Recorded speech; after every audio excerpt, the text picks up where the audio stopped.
If we want to hear him say, well done, my good and trustworthy servant, we have to trust the process. As we talked about last week, the goal of getting to where we need to get to, we need to trust the process. Because without trusting the process, you'll never make it. Without trusting, without knowing, without seeing, without smelling, with even not believing, if we trust the process, we'll get from where we are to where he is. And I like trustworthy because it's contextually less confusing than faithfulness. A lot of times we hear faithfulness, and faithfulness is good. But trustworthy is more than just belief.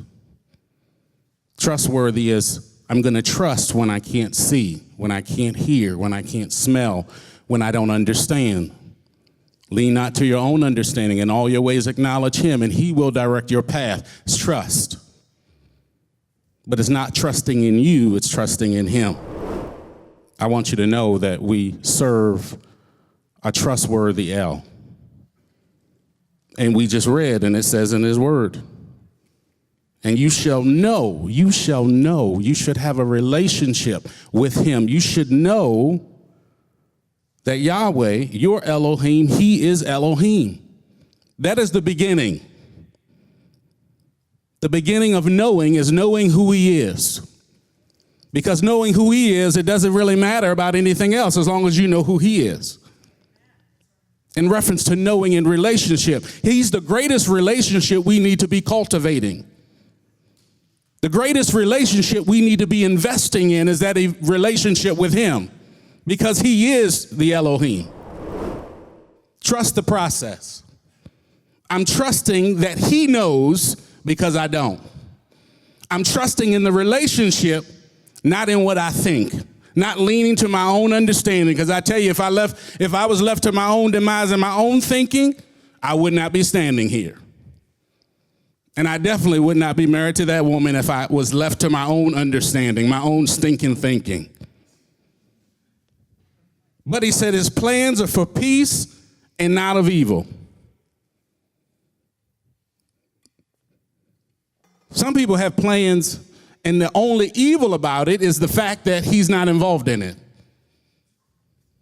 The evil part is none of him. So when there's whatever it is, if it's absent of him, it's not good. Seek ye first. Y'all remember those scriptures? The kingdom and all its righteousness and all these things, whatever it is, your thing. I used to think, oh, well, he don't want to give me anything that I want. Scripture says differently. I'll give you the desires of your heart if you delight yourself in me.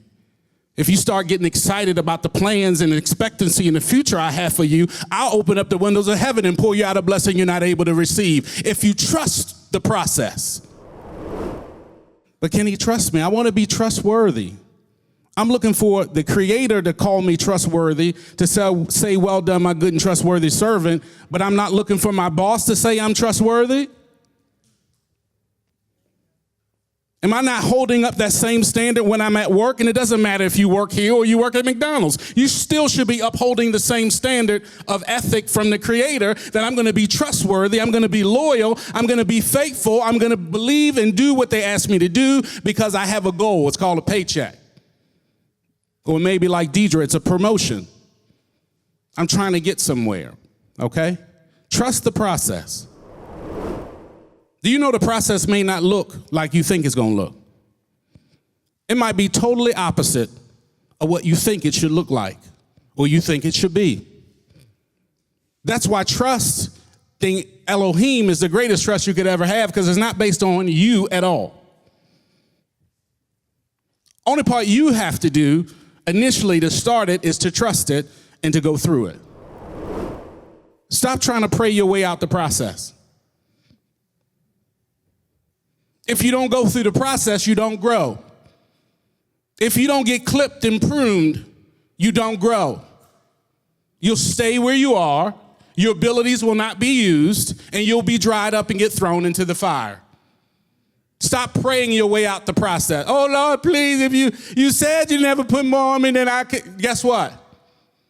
If he gave it to you, he knew you could bear it. He said it. If you got it, you can take it. But if you can't, if you get weak in the time of the process and you decide to bow out, guess what? You're going to revisit it again. But if we trust in Elohim, if we trust in the one who gave us the trial, he understands and he knows that you can get through it, but he's watching how you respond to the process. Those who suffer according to the desire of Elohim should commit their lives to a trustworthy creator in doing good. So those who suffer, it should be, I should have a paraphrase, those who think they're suffering. Those who think they're in a trial and want to get out. Those who think they're going through something, but they don't realize that it's a part of the process.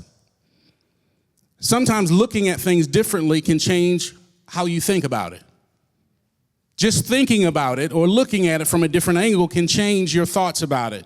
Maybe your reservations allow you to push past some barriers that were there, that were always there or already there, but you realize if you look at it just a little differently, maybe you can get through it this time. Because if you don't pass it the first time, you're going to go through it again.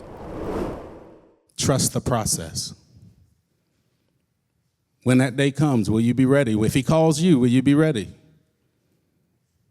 When he cracks the Mount of Olives, will you be ready? Well, will you have gone through the process to be able to stand with him that day? Or did you bow out somewhere along the way so you can retake the test because you wasn't ready? Because we don't know when he's coming. We don't know the time. We don't know the date. But he is trustworthy. Let your Emunah be built on that Elohim is trustworthy.